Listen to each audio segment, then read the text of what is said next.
Good evening and welcome to the City of West Sacramento November 1st, 2012 Planning Commission meeting. Just as a reminder, before we get going, if anybody would like to address the commission, speak on anything that's on the agenda or otherwise, there are slips over there on the side table. Please fill them out and hand them to our clerk, Cindy, and she will pass them to me. And I will be sure to call you up in the order that I receive them. When you're speaking, please be sure to first start with your name and then speak into the microphone because you are being televised. Thank you. We begin our meetings out of tradition with the Pledge of Allegiance, and I'm going to ask Ms. Perez to lead us.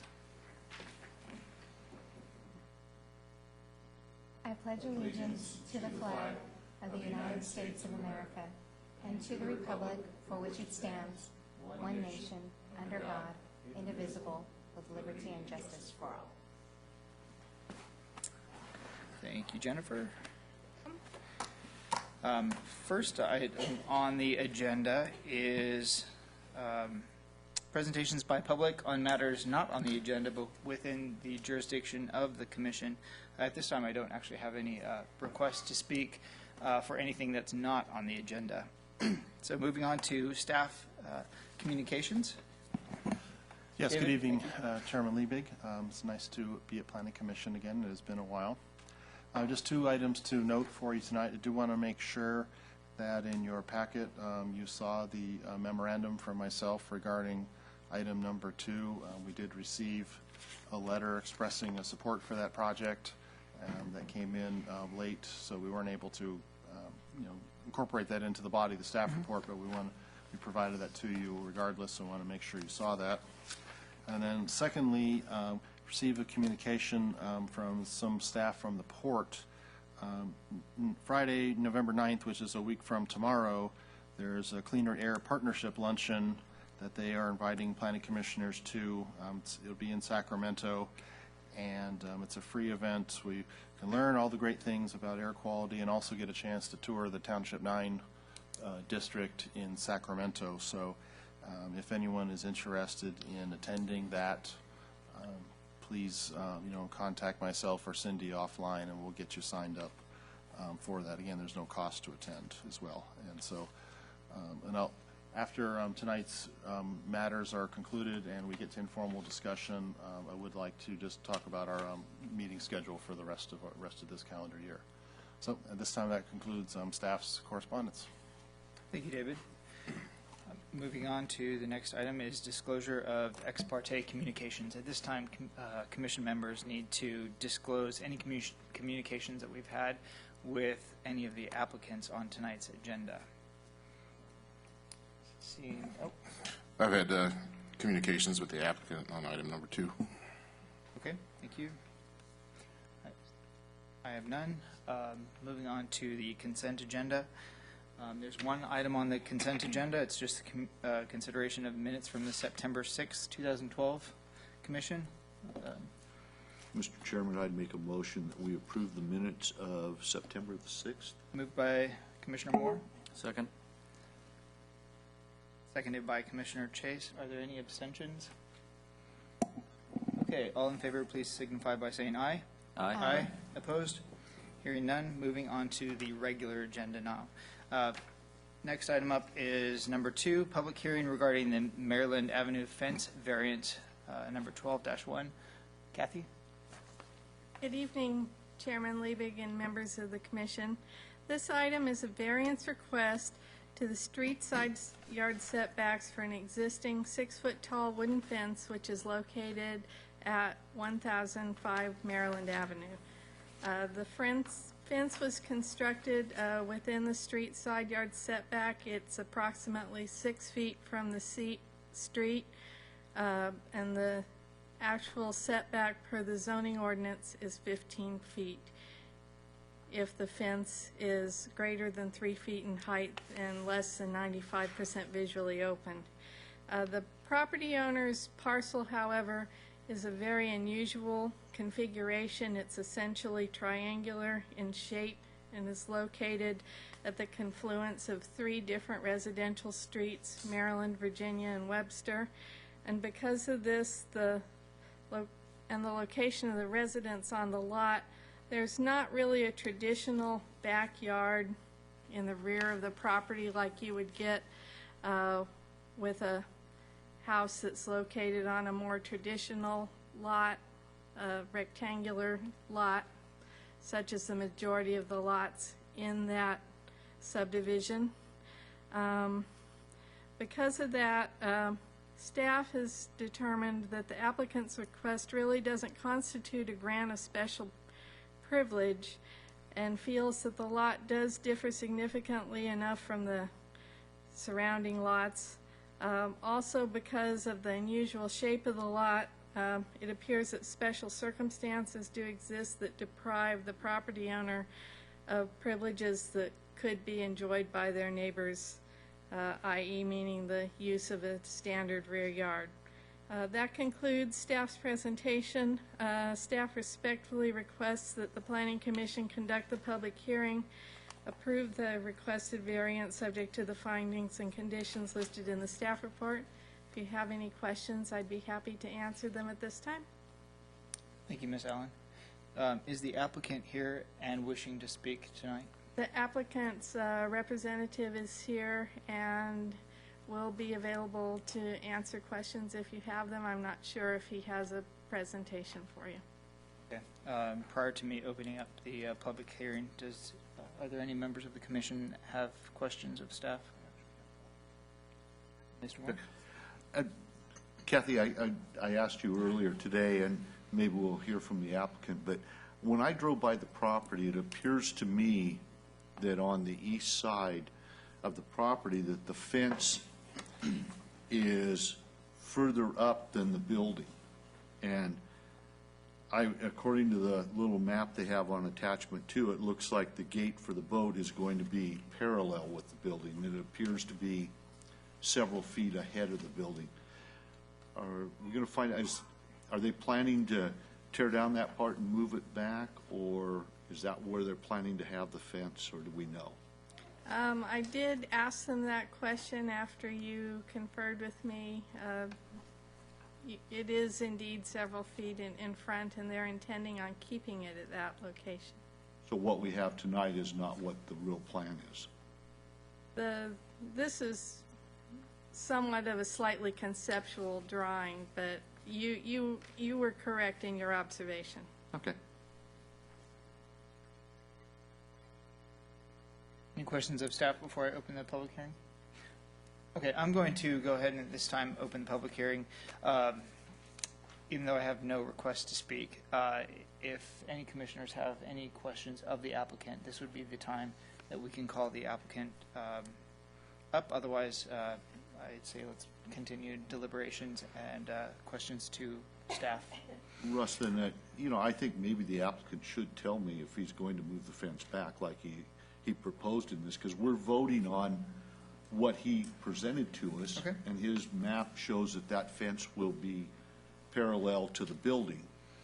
And when I drove by, it's definitely not parallel, so it needs to be moved back in accordance with what you gave us, which is your diagram that says it's going to be parallel.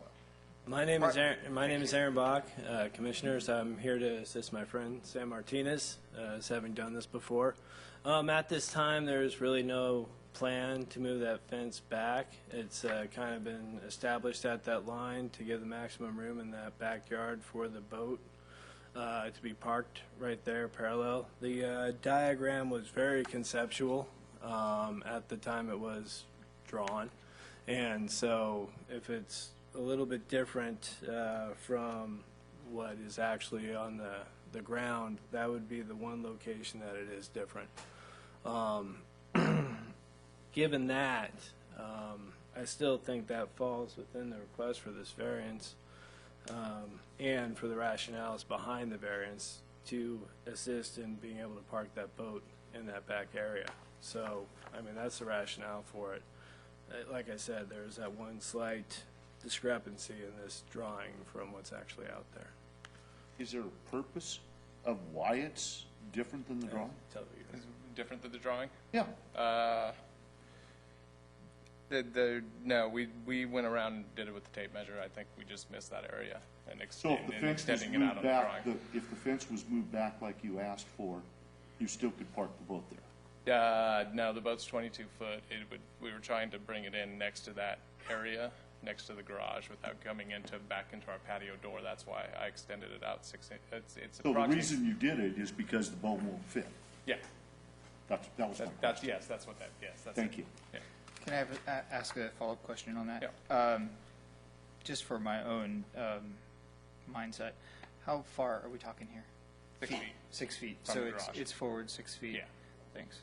I just changed it on my notes to see so I can visualize it. Okay. Any other questions of the applicant? Yeah, just to try to clarify, so really the particular piece of the fence that we're talking about is the northernmost piece that would be moved 6 feet to the north? Looking at- Yeah, that's where it looking is, at the yeah, plan. from that drawing, yes.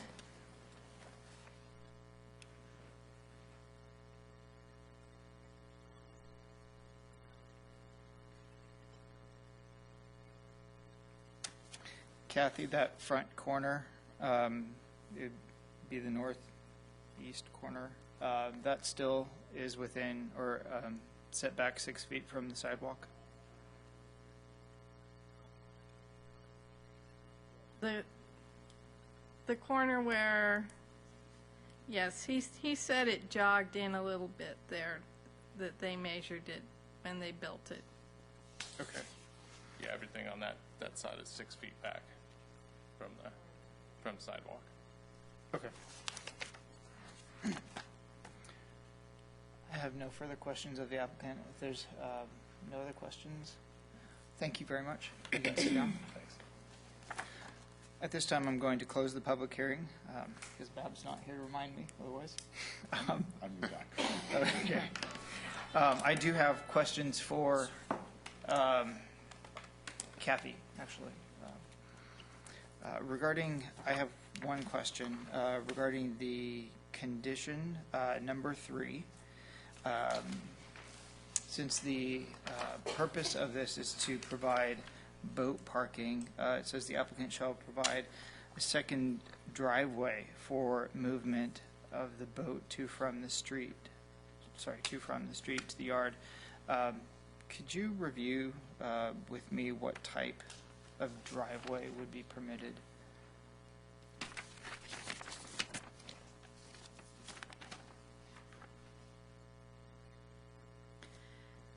They could choose to do a standard concrete driveway. They could do strips, just the width of tires. They wouldn't have to do an entire driveway. I think they could also do pavers if they chose to. And this would take into effect when they would have to get an encroachment permit at the time they did that. Is the intent here to allow for a, as we usually put in other conditions, a durable dust-free surface? Or are we talking about hard surface? Now, durable and dust-free is our, our standard for this. We put this condition in here principally as a matter to make sure we flag the topic. I mean, these standards for these type of improvements for RV parking, of which boats are considered an RV under the city's municipal code, those standards apply regardless. But given that much of the premise of this project was based on being able to park that boat within this area, we did want to bring this topic forward and make sure that it was understood that there may need to be some on-site improvements, both on-site and also potentially in the right-of-way where the encroachment permit part of it would come up, so that the boat was parked properly and according to this section of the municipal code. Okay. I'm not sure if it needs to be changed at all. I just wanted to make it clear, at least in front of the applicant, that it doesn't necessarily mean that it's a full paved driveway, that We would not favor a full full driveway either, unless they desire to do so. Okay. Mr. Chase? I guess a question, and going back to clarify the inaccuracy of the plan that was submitted as part of this. I'm assuming the encroachment permit, David, you could help through engineering, would it require a plan showing detailing what they're asking for? Well, yeah, to the extent they need to do anything in the right-of-way, the curb gutter sidewalk area, I don't recall offhand if this area has the vertical curb or if it does have the rolled curb, they may not need to do any work, within the right-of-way, but if there did get to a point where an encroachment permit is required, I'm certain that our engineering colleagues would look for plans a little more formal than what was presented for this variance. So if it is a rolled curb, it may not require an encroachment permit, is that? Well, yeah, because rolled curb doesn't have the traditional driveway flares, and with that you would have with a vertical curb. The whole frontage is almost like a driveway in a way. I think what I was looking for, and kind of going back to Charlie's comments, is a trigger that would at least require the submittal to the city of an accurate plan reflecting where that fence is. If that went with if it was going to require an encroachment permit, that would be the logical place to just have that be shown. Yeah, well, we certainly would get it if they end up needing an encroachment permit. It's likely they may not need that, especially given the rolled curb format that is out there. So this is something we'll have to continue to monitor ourselves, and also through code enforcement, which is how this matter came to our attention in the first place. But our purpose tonight, I think, was served by bringing this issue to the forefront and hoping that it was well understood what was going to be required, even if there isn't a formal permit to enforce that upon.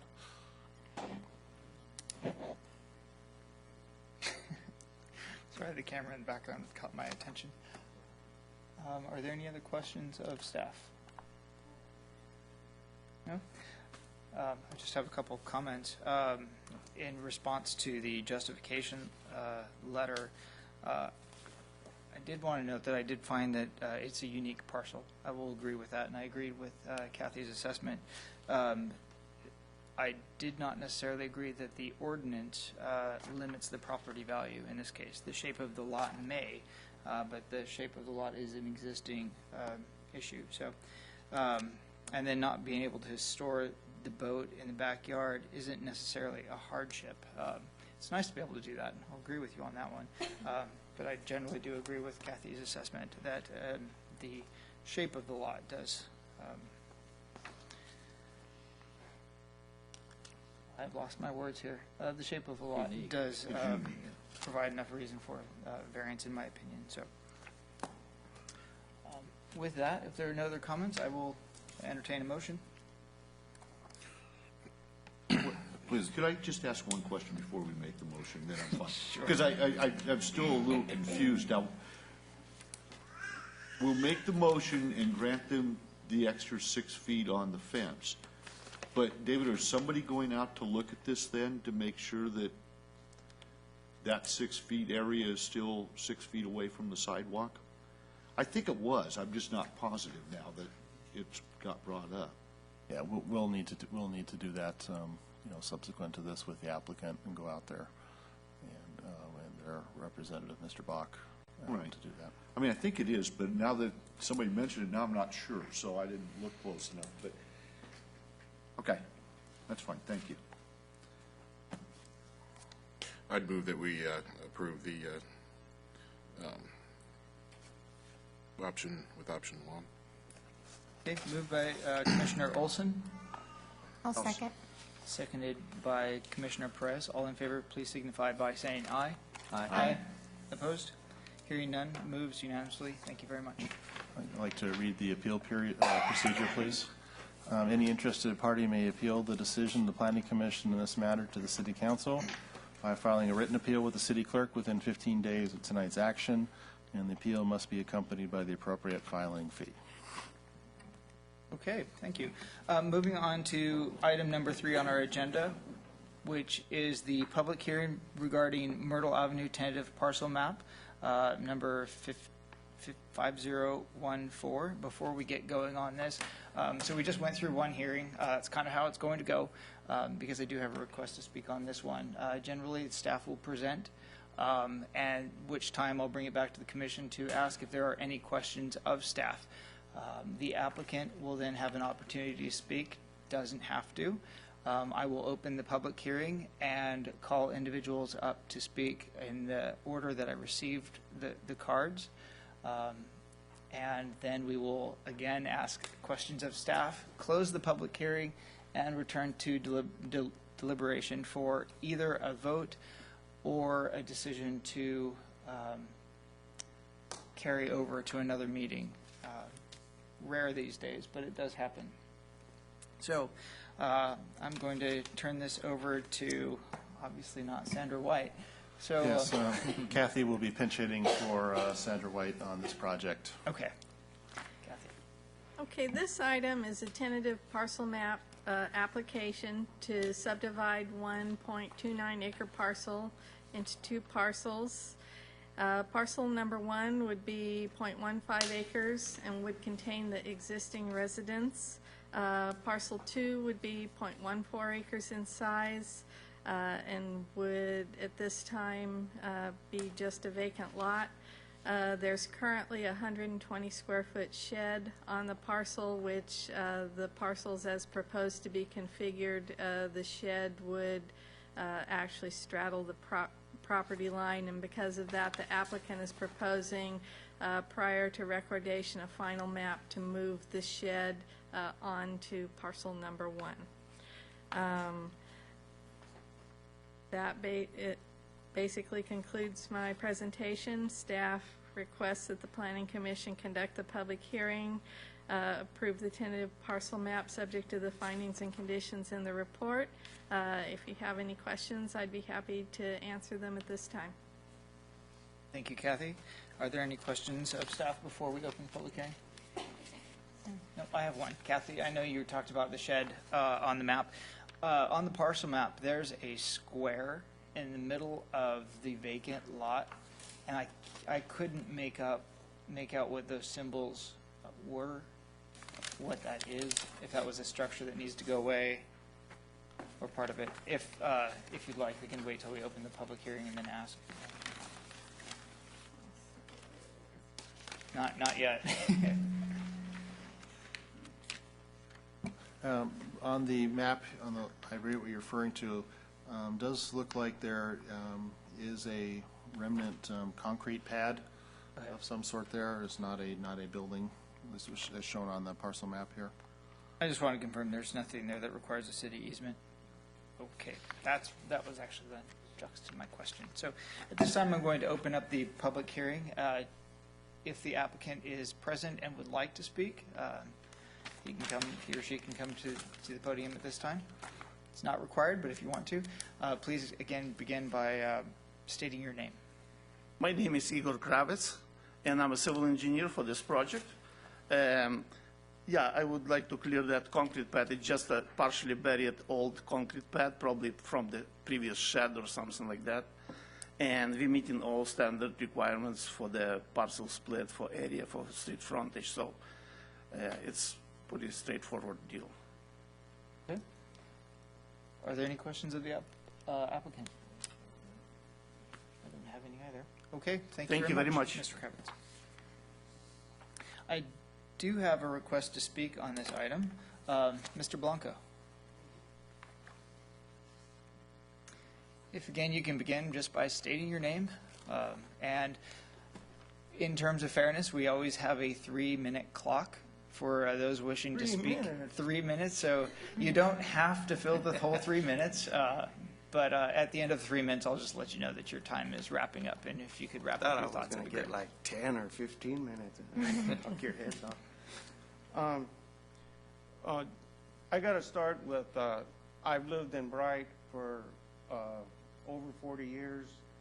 The Last Chance gas station was still here, and I've watched it grow, and I love it. My house is in the back, has 2 giant trees on it. The property we're talking about on Myrtle has a giant pine tree on it, which somebody just cut. I hope he was an arborist and had a permit, but Anyway, I don't think it's a good idea to cut these properties in half. When we're talking about triangle properties, it sounds like got a lot of square, my property's triangle too. And it sounds like you got a lot of property in square footage. But when you start constructing and you have setbacks 15 feet from the street, 10 feet from your back neighbor, and I look at that and I say, well, how big of a structure is he going to build? Not very big. Is he going up? And that would be a disaster for me. Right on the back of my fence line is a small, quiet place underneath trees that's all landscaped. It's beautiful. And if you put something big in back there with windows looking over, or just being, you're going to change the whole thing. Now, noise is another one. I mean, the Department of Water Resources is up on the levee. You get used to them guys with their trucks and tractors and stuff. And if you're making it too congested, I'm not saying you're making it, but I just don't know how to put it. But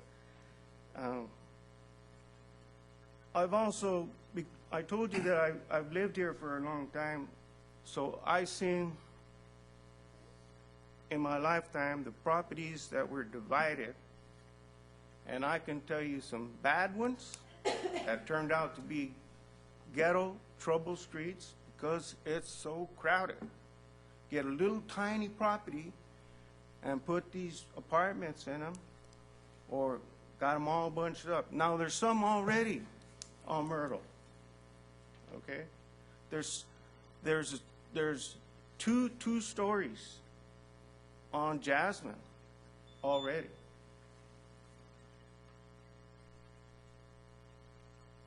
I'm not going to cut you off right there. If you would like to finish up your thoughts, Okay. that would be appropriate. I would.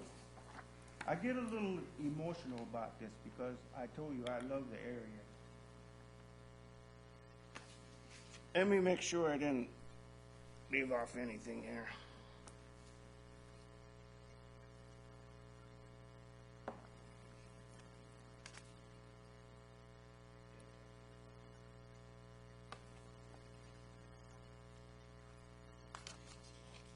Noise of parking. I already mentioned the two-story. One of my questions, if I can ask that question, is what is this person planning on building there? I mean, probably at this point, I don't know what he's going to build. Are they just at the point?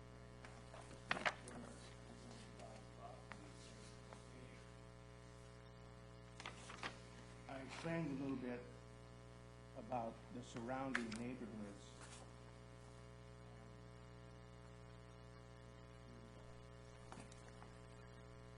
Duplexes, and I mean, I've lived there for so long, I've seen all these streets, and the best ones that are left and bright are the ones where homeowners own their own house. You know, I'm not against progress. I mean, there's some good ones. I mean, they built some beautiful ones with two places in them. You know, and they're beautiful. Okay, thank you, Mr. Blanco. If you have any other comments, if you can just wrap them up very quickly. Thank you. That I do have that concern about property going down as you get overcrowded. I'll leave you with that, okay? Thank you. Thank you.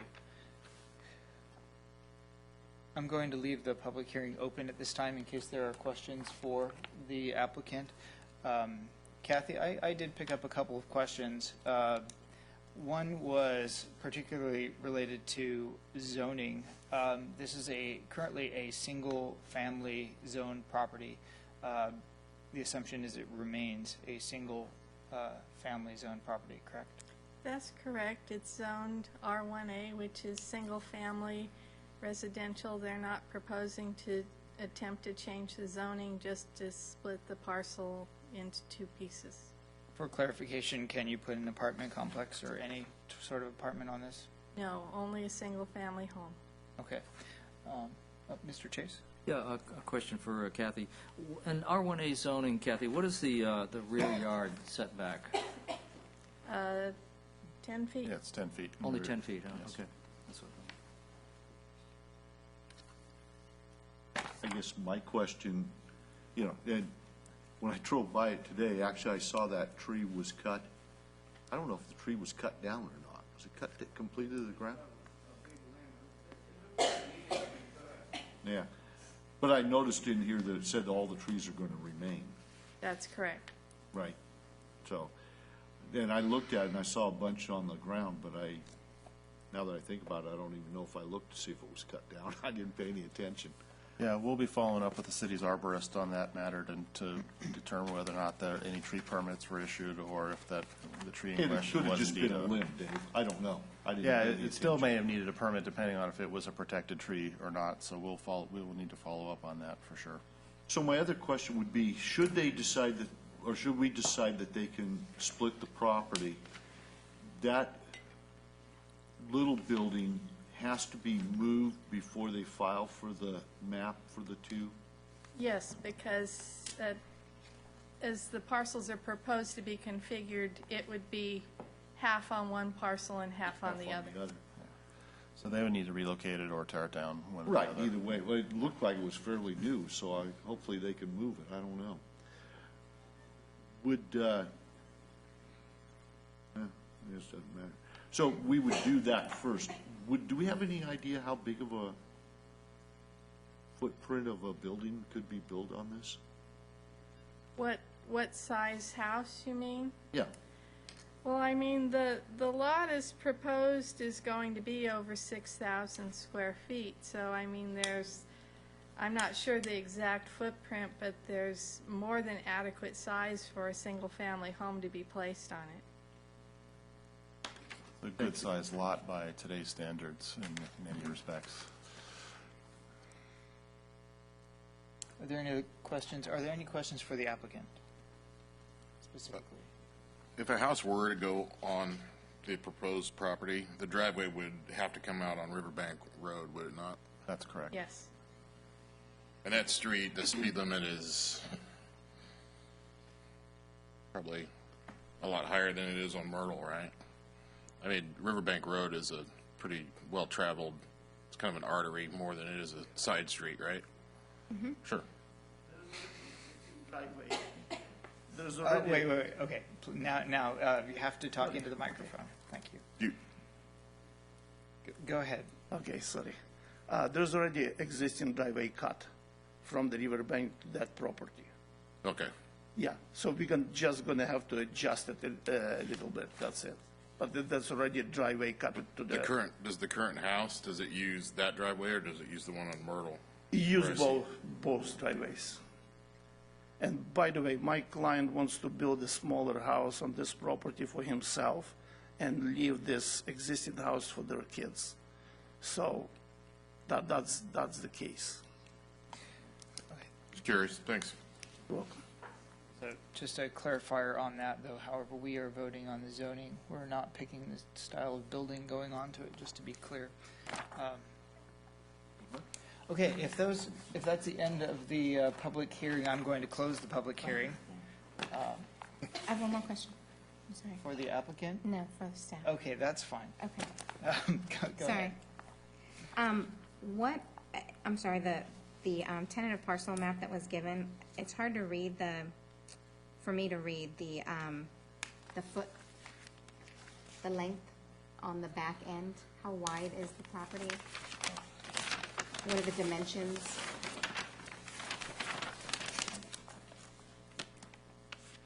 Like the width for the proposed parcel 2 is, at the back is 59 feet. Okay, that's 59. Okay, thank you. Okay, any questions, comments? I guess just some comments. Hearing the neighbors, concerns about it. I think we're always sensitive to those. But looking through it, it certainly appears that the two resulting lots from this would in every way meet the zoning requirements, allow for setbacks. So, I think there's a basis for the application as submitted, and I would favor it. I agree with Mr. Chase. The one thing that I found interesting was the lot sizes that would result after the split are actually similar to other lot sizes in the neighborhood. It would be a single-family home. If it's smaller, I would assume that also implies it will be a single family. Single level, though we're not voting on that this evening. I do understand the privacy issues, noise issues, parking issues.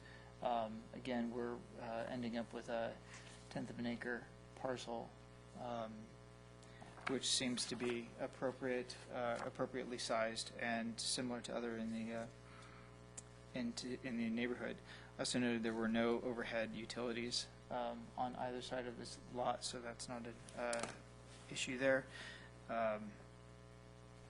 Those are my only comments. If there are no more, I would entertain a motion. I move approval of the item as submitted by staff. Moved by Mr. Chase, I'll second. seconded by Mr. Olson. All in favor, please signify by saying aye. Aye. Aye. Opposed? Passes unanimously. And Agreed appeal with- process? Yes, for tentative maps specifically, any interested party may appeal the decision of the Planning Commission's matter to City Council by filing a written appeal with the city clerk within 10 days of tonight's action, and of course, that appeal must be accompanied by the appropriate filing fee. If you didn't catch that, if you wanted to appeal the decision, you would need to get a letter to them within 10 days. To them. City clerk's to office. the city clerk's office. That would work. I'm sorry, I can't just point to the city clerk's office. Kathy, can he follow you out? Thank you. Thank you. Okay, next item on the agenda is public hearing regarding the Bridge District Riverfront tentative map number 4983, minor modification. David? Yes. This is a project that the commission saw back in April of 2010, where the commission acted to approve a 5-lot subdivision map for property along the riverfront in the Bridge District, just east and southeast of Rayleigh Field.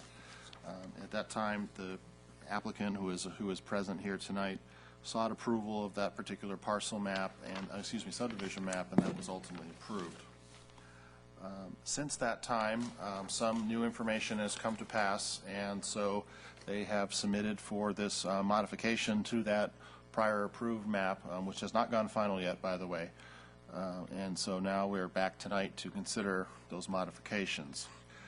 There's two principal modifications that explained tonight that makes this a little bit different from when the commission considered this previously. Since the map was approved, the applicant has acquired an additional parcel that they did not own at the time, and that's Lot 2 as shown on the map. And so they're bringing that particular lot into the tentative map area, although they're not actually making any changes to the boundaries of that lot. That's Lot 2 shown on the map. And then secondly, to get to the 7 lots, previous Lot 2 has been further divided on this map into which was shown on this particular map as Lots 3 and 4. On this map, Lot 5, Lot 6, and Lot 7, although the numbers are different in their configuration, they remain unchanged from the previous approval. So the only two changes here is bringing in Lot 2, which is a parcel that was not part of the map area previously, and then the formerly known as Lot 2 is now known as Lot 3 and Lot 4. The principal matter regarding what's driving this particular modification is there is a conceptual development proposal that the city is working on with a few parties, including this landowner, And so the goal of this, this lap modification is to further advance that particular project, although it is still very much, still in the conceptual phase right now. But the goal, it is moving quickly, so the goal would be to, tee this property up for that project, should it become more well-defined. But then also, if that project doesn't occur, that the properties left behind still remain development parcels that could be developed in accordance with the Bridge District specific plan goals. So with that, I'll close my presentation, and I'd be happy to answer any questions you may have. Thank you, David. Before I open it up to questions, is the applicant here and wishing to speak this evening? I believe he certainly is here. I believe he's certainly able to, or available to answer questions from the commission. I don't believe he desires to have a formal presentation on this matter. Okay. Back to the commission. Any questions of staff? Mr. Chase. Yeah, David, it appears as submitted now, Lot 4, which I think was previously part of Lot 2 along with Lot 3, Yes. the numbers bouncing around here, appears to be a landlocked parcel at this point in time. Is there a condition that the extension of State Street would provide frontage for that lot legally? Yes, that would actually be one of the Bridge District universal streets, and so that would provide access to Lot 4, and would have access through the existing drive on Lot 3. So there are conditions on the on the prior map, which we've carried over to this particular map, that do address access. It is a little more complicated in this concept, but this has all been laid out in accordance with the Bridge District specific plan. Okay. And so the new Lot 3, it would have its street front access through that private street? Yeah, that lot actually would have direct frontage onto Riverfront. Yes. Okay. Through that, what's shown as a private street, but that flag, if you will, is part of that property. Okay. Thank you. Other questions of staff? David, I have a question. On your first table, the approved map had a Lot A, a lettered lot, and it's been referenced a couple times. Yes. I can't seem to find that. Can you Yeah. point out where on the map that is? Yes, Lot A, for all intents and purposes, really is where the waterfront promenade is shown. That was a non-developable parcel that was beyond the building setback line. So what's shown on this tentative map as the waterfront promenade essentially is Lot A, or was known as Lot A. Oh, okay. Yes, and that was city did acquire that for that future improvement. I have one other question. I think this goes back to 2010, possibly, so jogging some memory. Did we approve a small road to go in between the buildings and the levee for access? That's part of this. That's in the specific plan. There are some loop roads that extend around. They extend eastward from the eastward streets in the Bridge District. There aren't loops in front of every parcel, but there are loop roads that are included in the specific plan to provide not only access to those properties, but then those also can be emergency access and access for the levee itself for inspections and flood fighting efforts. Looking at this map, the building setback would appear to be overlapping where the loop road would be? Yeah, the building setback line is just indeed that for buildings. That's the magic line that has been established through the Central Valley Flood Protection Board. But beyond that is still, and much of what the promenade also serves for, which is beyond that line, is access to the levee itself for patrol and maintenance purposes as well. So roads beyond that line are acceptable, structures generally are not. And so just for clarification, are we still planning on including the loop roads in part of the development, Yeah, the loop roads are in the specific plan. They do provide some flexibility as to exactly where they go based on how the development unfolds. But those are an element of the specific plan and will be applied as development takes shape. Okay, thank you. Are there any questions of the applicant? I'm going to re-ask this again. Okay, if the applicant is not actually wishing to speak, I'm going to open and close the public hearing. I have no request to speak this evening.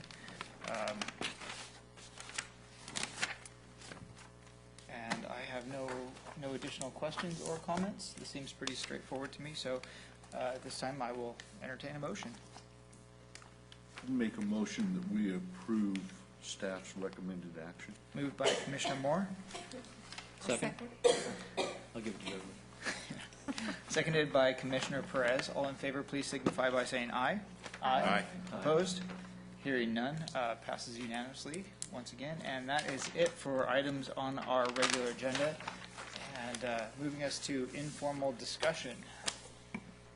Yes, I just wanted to talk about our schedule. David, I think you turned off your microphone. Yes, I did. I apologize. I just want to discuss our meeting schedule just for the rest of this calendar year. We will, in light of tonight's actions, we will be canceling our next regularly scheduled meeting, which is November 15th. However, we most definitely will be having a meeting, our next meeting after that, which would be December 6th. We do have 3 items right now tentatively scheduled for that, each of which is fairly substantive, including 2 projects, and then also a workshop on some design work that is being done at the West Capitol Garden Tower Bridge Gateway area. So we want to make sure the commissioners have that meeting on their calendar, and we probably would expect that will be certainly our last meeting for this year. But we certainly will be meeting December 6th, and we hope that all the commissioners can attend that meeting. So. Also, just wanted to note that hopefully folks got their applications to be on the commission somewhere, so realize that those are due fairly soon.